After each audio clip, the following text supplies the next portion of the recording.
धन्यवाद। जी जी प्लीज आप बैठिए, आप बहुत सीनियर व्यक्ति हैं, please please sit down, you are very honourable person, please sit down, please sit down. जी हाँ चौधरी साहब स्टार्ट। धन्यवाद सभापति प्रारंभ महोदय। कीजिए। आपने मुझे बहुत ही महत्वपूर्ण 3 बिलों पे बोलने का मौका दिया। भारतीय न्याय संहिता बिल 2023, भारतीय नागरिक सुरक्षा संहिता 2023 और भारतीय साक्ष्य बिल 2023। ये तीनों बिल जो हैं एक इतिहास कायम हो रहा है, क्योंकि हम देखते हैं कि जहां तक इंडियन पैनल कोड है वो 160 साल पुराना और एविडेंस एक्ट है वो 130 साल पुराना और सीआरपीसी जो है वो करीब 51 साल पुरानी। तो आज एक क्रिमिनल जस्टिस में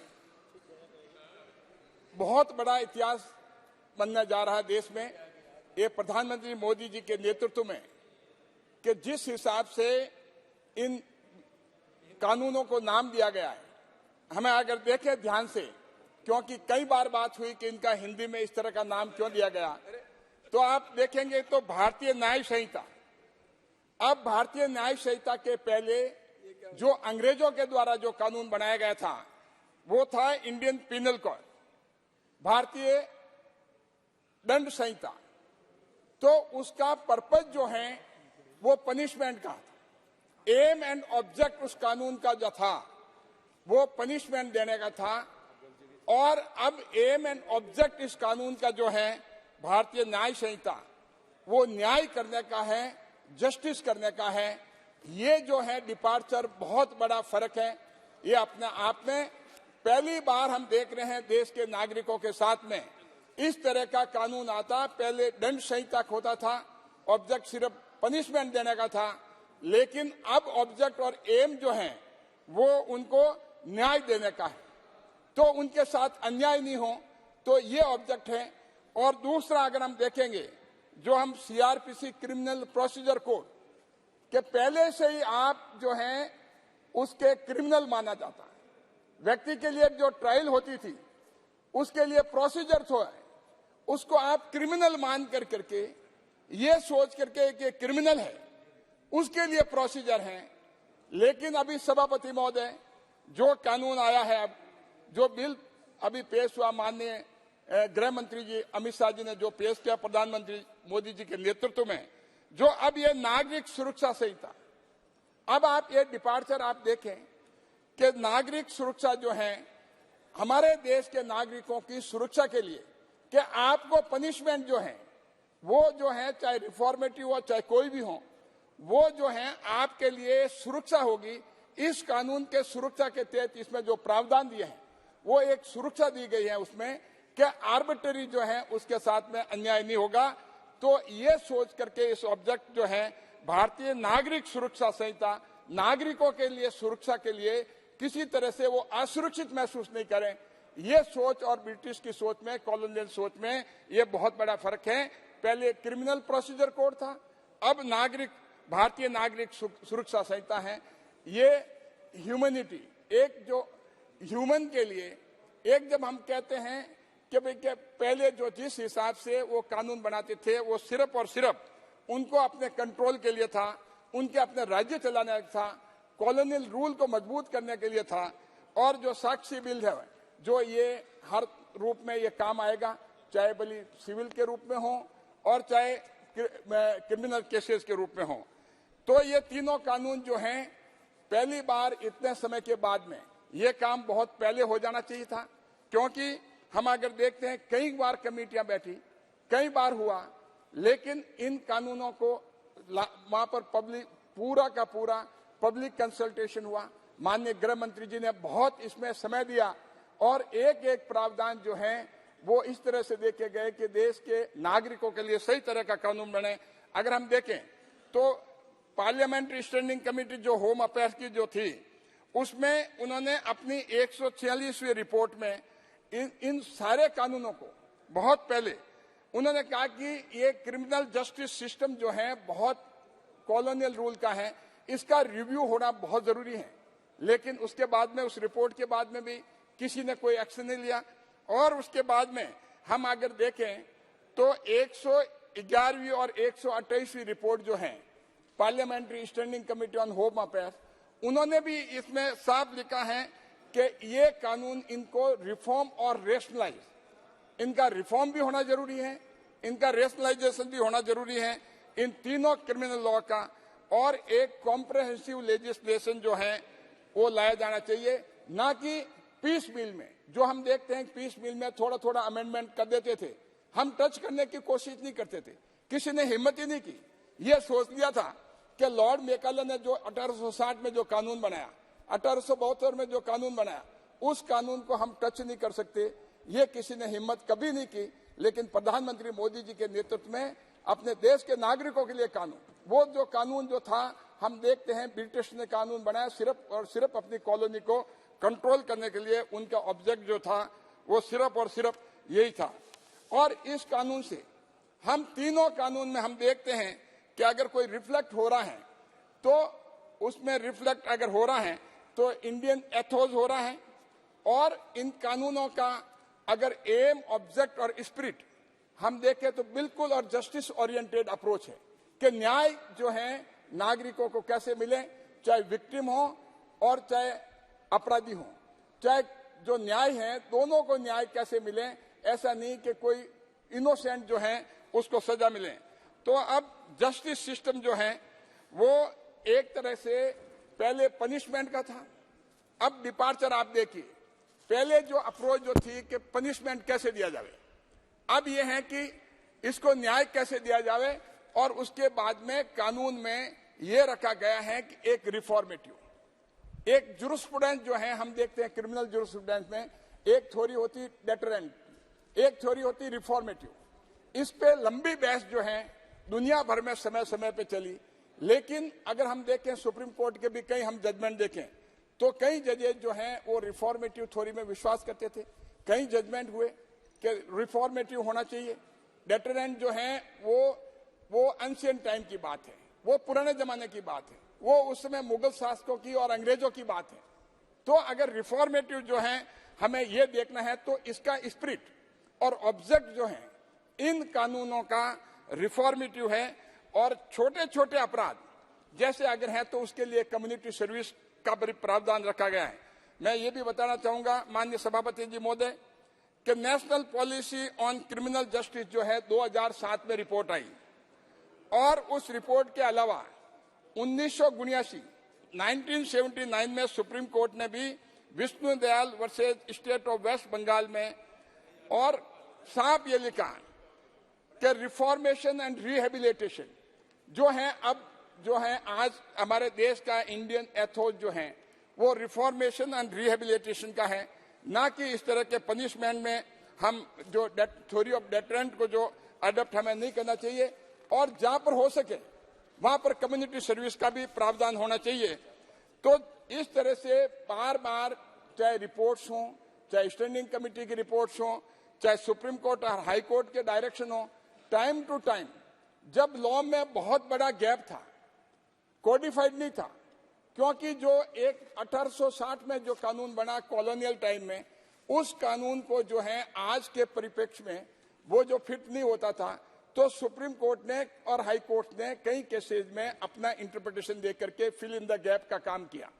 और उसका करने के बाद में क्योंकि जजमेंट मल्टीपल जजमेंट थे, अलग अलग इंटरप्रिटेशन थे, और उसमें हम देखेंगे कि कई बार जजमेंट जो है उसको समझने के लिए एक आम जनता के लिए बहुत मुश्किल का काम था, पुलिस इन्वेस्टिगेटिंग ऑफिसर के लिए मुश्किल का काम था, क्योंकि कानून कोडिफाइड नहीं था, इंटरप्रिटेशन के बेस पे हम चल रहे थे। और उसका एग्जाम्पल जो है एक विसा का जजमेंट जो हुआ उसमें सुप्रीम कोर्ट के द्वारा गाइडलाइन हुई।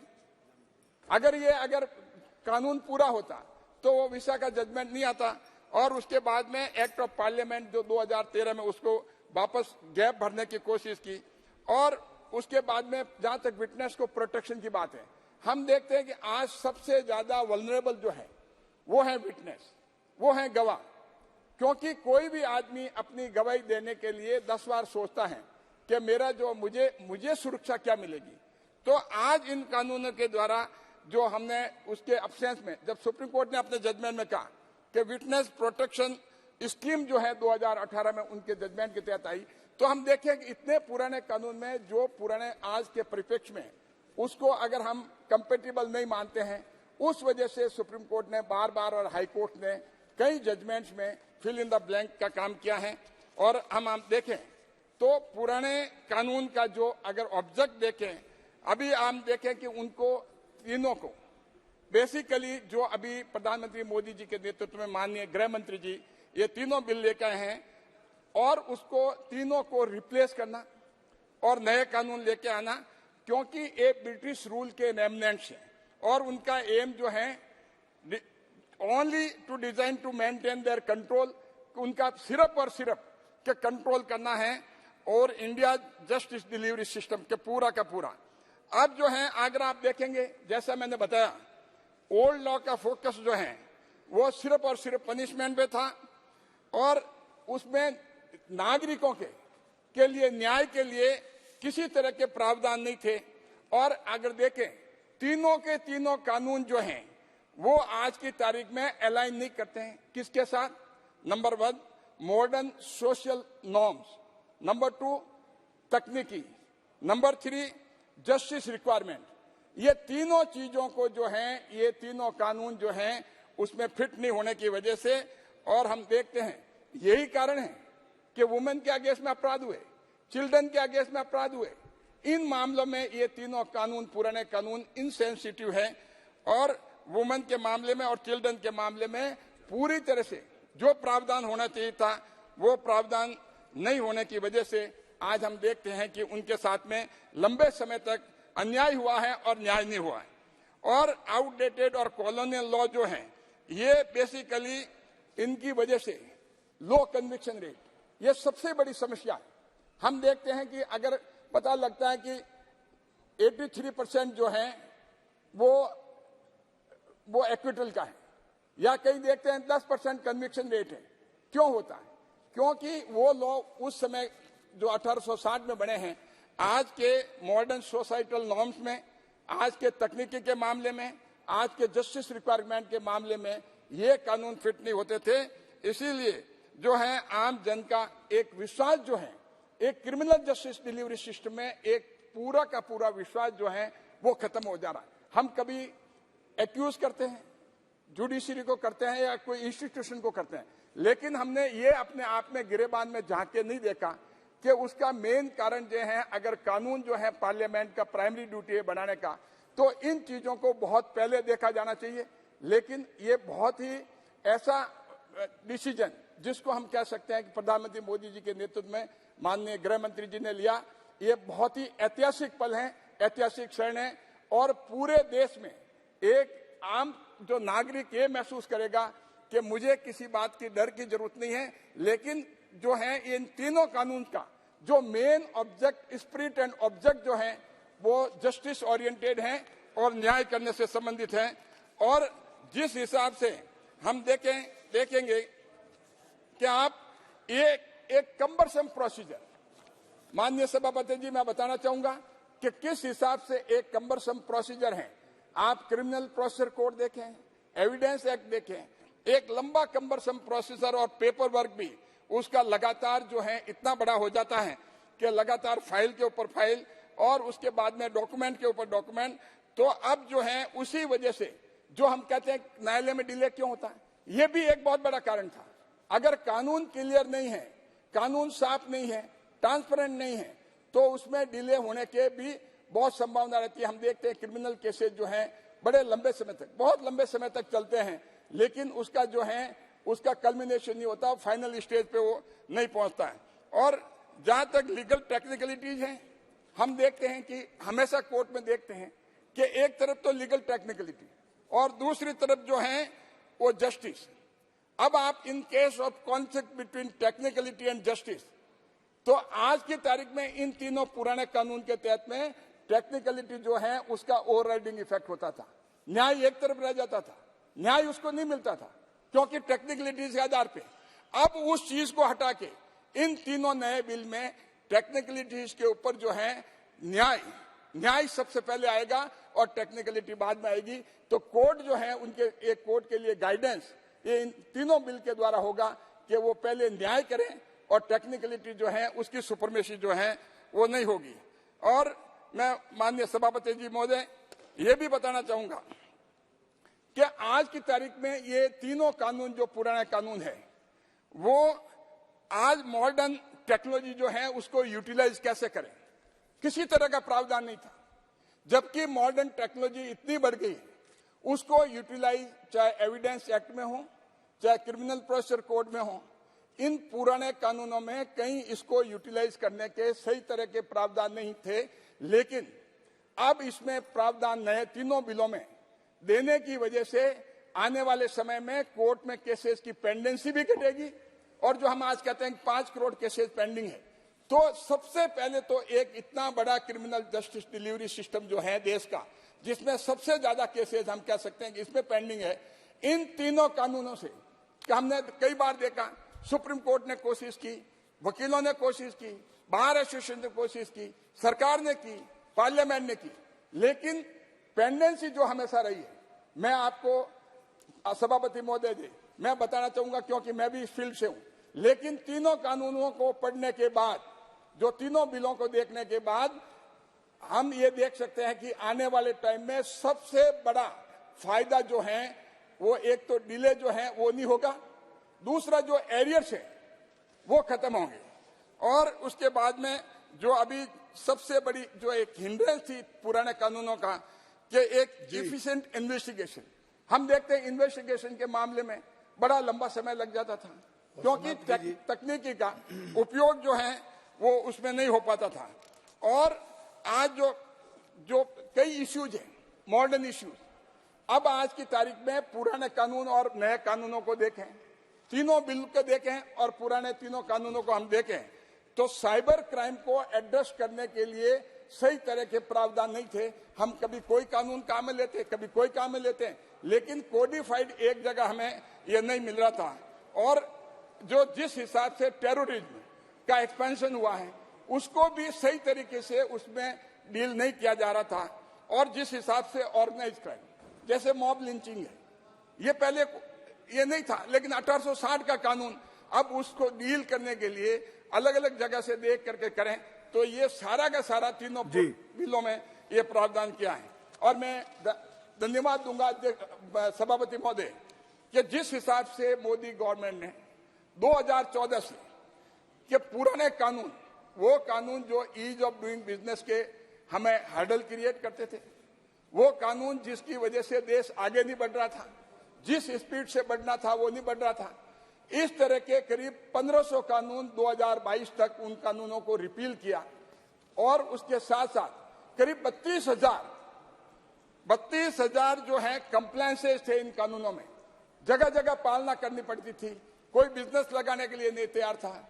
तो जिस हिसाब से उन क्राइम के मामले में इतने कानून थे कि उन कानूनों को जो रिपील कर करके बहुत बड़ा काम किया और ईज ऑफ डूइंग बिजनेस के लिए भी बहुत बड़ा काम हुआ। तो हमारे प्रधानमंत्री जी का जो विजन है, जिस हिसाब के सबका साथ सबका विकास और सबका विश्वास और सबका प्रयास, तो ये ईज ऑफ डूइंग बिजनेस के लिए भी बहुत ही आगे बढ़ा है इस मामले में। और मैं कह सकता हूं कि पूरा का पूरा इन तीनों बिलों से जो तीनों नए कानून आ रहे हैं, एंटायर लीगल प्रोसेस अब एंटायर लीगल प्रोसेस से एफआईआर रजिस्ट्रेशन से लगा करके जजमेंट तक पूरा का पूरा डिजिटाइज करना। सभापति महोदय, सिर्फ इसी बात से बहुत बड़ा फर्क पड़ेगा एरियर को रिड्यूस करने का, बहुत बड़ा पड़ेगा क्विक जस्टिस के लिए। जो पेंडेंसी है वो जो है वो खत्म होगी। और जिस हिसाब से हम देखते हैं वुमेन के मामले में, ए हार्मिंग वुमेन मेंटल हेल्थ, इसके लिए कोई पहले पनिशमेंट नहीं था, तो इसको भी एक क्रूरल्टी माना है अब नए कानूनों में। और सबसे ट्रांसपेरेंसी का काम जो मैं बताना चाहूंगा आपको कि वीडियो कॉन्फ्रेंसिंग, वीडियो पूरा का पूरा वीडियोग्राफी के सेक्सुअल क्राइम विक्टिम के लिए ट्रांसपेरेंसी मेंटेन करने के लिए, उसको विक्टिम का प्रोटेक्शन के लिए एक वीडियोग्राफी का पूरा प्रोविजन देना और नई टेक्नोलॉजी को काम लेकर करके ये साथ में जोड़ना, ये अपने आप में बहुत बड़ी बात है।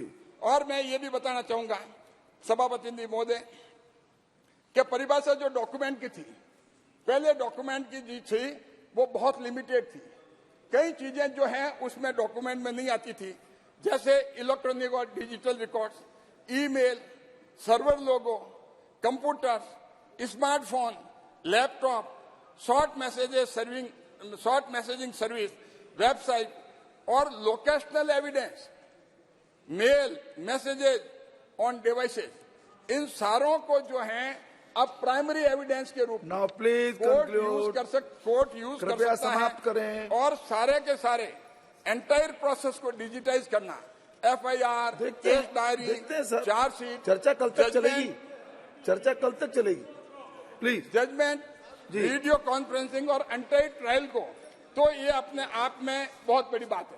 और सभापति महोदय मैं ये भी बताना चाहूंगा, जैसे पुराने कानून में समन इश्यू करते थे, समन जो है डाक से जाते थे, उसमें प्रावधान वही था, लेकिन उसमें इतनी डिले होती थी कि 4-4, 5-5 साल समन सर्व नहीं होते थे। लेकिन आज जो है इलेक्ट्रॉनिकली समन सर्व हो सकते हैं, उससे जो है और भी जो है उसमें किसी तरह की पेंडेंसी नहीं होगी और डिले कभी नहीं होगा।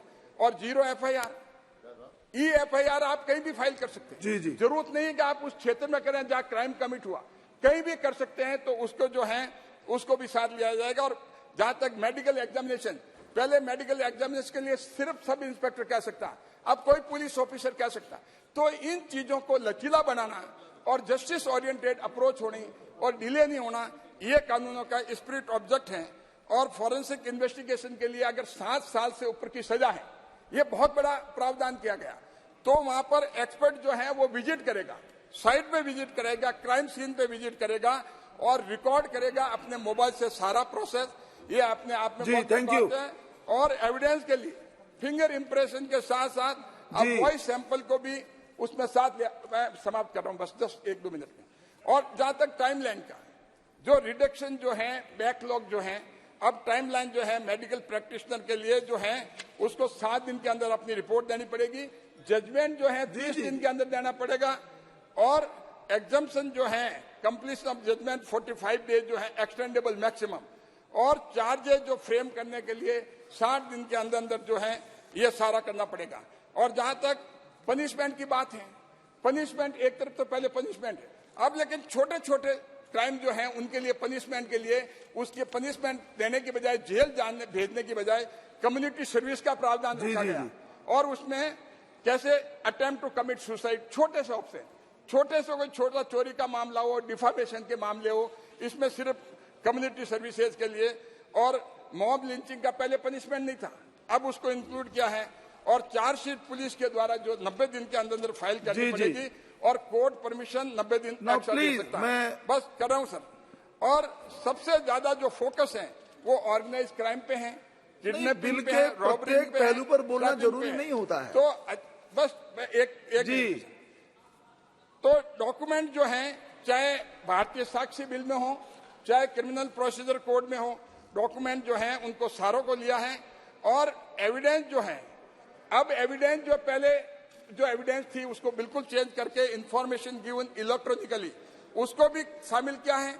Appearances of witness, accused, expert and victim through electronics media से भी धन्यवाद चौधरी साहब सकते हैं, और वीडियो कॉन्फ्रेंसिंग की वजह से अब हो गया सर। और एडमिसिबिलिटी एविडेंस की जो है, पहले इलेक्ट्रॉनिक और डिजिटल रिकॉर्ड को एडमिसिबल एविडेंस में नहीं था, ये होने से और भी ट्रायल फास्ट हो गई, बोल दिया है, सब चीज जोड़ दी गई एविडेंस में।